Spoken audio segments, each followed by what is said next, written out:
दोस्तों, एक तरफ पाकिस्तान और अफगानिस्तान के बीच भयंकर भीषण जंग, 300 लोगों की मौत, 500 घायल। इस हमले पर भी ट्रंप बोले कि पाकिस्तान अच्छा प्रदर्शन कर रहा है। तो जहां अफगानिस्तान पाकिस्तान के बीच पहले से ही भीषण जंग चल रही है, इस बीच आज एक बड़ी खबर देखने को मिलती है। अमेरिका और इजराइल ने एक साथ मिलकर ईरान पर हमला कर दिया। ईरान के कई शहरों में धमाके हुए। जवाबी कार्रवाई में ईरान ने भी पलटवार करते हुए 400 मिसाइलें दागी। ईरान के सुप्रीम लीडर खामेनेई को सुरक्षित जगह शिफ्ट किया गया है। यूं लगता मानो दुनिया में एक बार फिर से जंगी हालात पैदा हो गए हैं। दुनिया भर में तनाव का माहौल अब वापस दिखने लगा है, क्योंकि अमेरिका ने जैसे ही ईरान पर हमला किया, साथ में इजराइल भी वापस हमलवार हो गया और ईरान की राजधानी तेहरान समेत कई शहरों पर भयंकर हमला किया। भारतीय समय के मुताबिक ये हमले आज शनिवार सुबह सुबह किए गए। कई शहरों में सायरन बज रहे हैं। अब तक तेहरान में जिन जगहों पर हमले की खबर है, उनमें खुफिया मंत्रालय, रक्षा मंत्रालय, सुप्रीम लीडर खामेनेई का ऑफिस और ईरान का परमाणु ऊर्जा संगठन भी शामिल है, जहां जहां इजराइल अमेरिका ने हमला किया।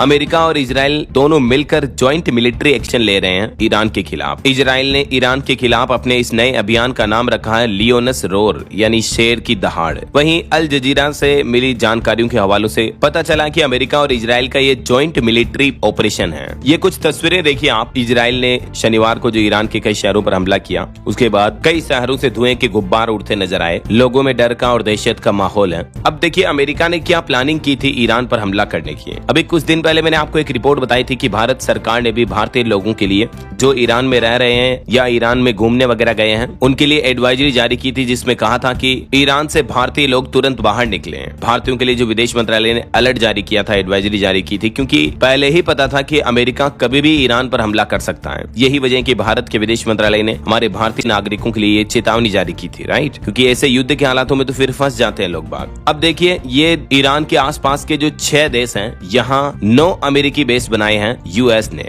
अमेरिका ने, मतलब डोनाल्ड ट्रंप ने, प्रेसिडेंट ने पूरी प्लानिंग कर रखी है ईरान को चारों तरफ से घेरने की। इराक, कुवैत, सऊदी अरब, बहरीन, संयुक्त अरब अमीरात और जॉर्डन, इन 6 जगहों पर अमेरिका ने 9 अमेरिकी बेस बनाए हैं, जहां से वो ईरान पर हमला कर सकते हैं। इनके फाइटर जेट्स वगैरह यहाँ तैनात हैं। समझ रहे हो? मतलब डोनाल्ड ट्रंप पहले से ही कई दिनों से इस हमले की प्लानिंग कर रहे हैं और आज आखिरकार इस हमले को अंजाम दे ही दिया गया। इस बीच ईरान ने अपने लोगों से शांति बनाए रखने को कहा है। ईरान में इंटरनेट पूरी तरह से बंद कर दिया गया है। ईरानी सेना भी बोली कि हमले के जवाब में हमने भी ड्रोन दागे। बहरीन और कतर ने अपने कर्मचारियों को सुरक्षित स्थानों पर जाने को कहा है। ईरान में नए धमाकों की आवाजें लगातार सुनाई दे रही हैं। ईरान के निर्वासित क्राउन प्रिंस बोले कि वादा पूरा किया।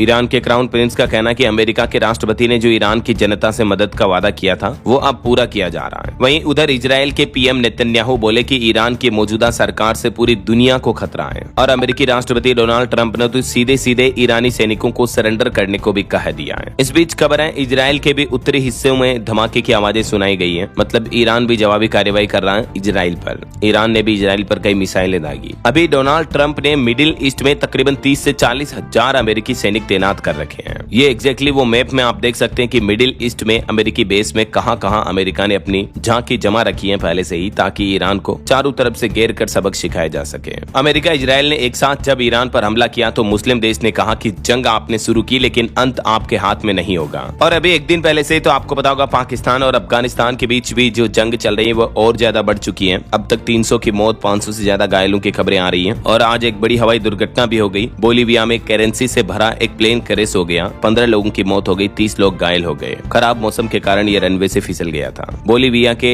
एल ऑल्टो शहर में ये विमान क्रैश की घटना देखने को मिली। तो अंतर्राष्ट्रीय लेवल पर हालात काफी गंभीर चल रहे हैं। इस बीच कनाडाई पीएम अभी 4 दिन के भारत दौरे पर पहुंचे हुए हैं। इस दरमियान भारत कनाडा के बीच निवेश और ट्रेड डील पर भी फोकस रहेगा। बाकी आगे के आने वाले सारे लाइव अपडेट्स में आपको बता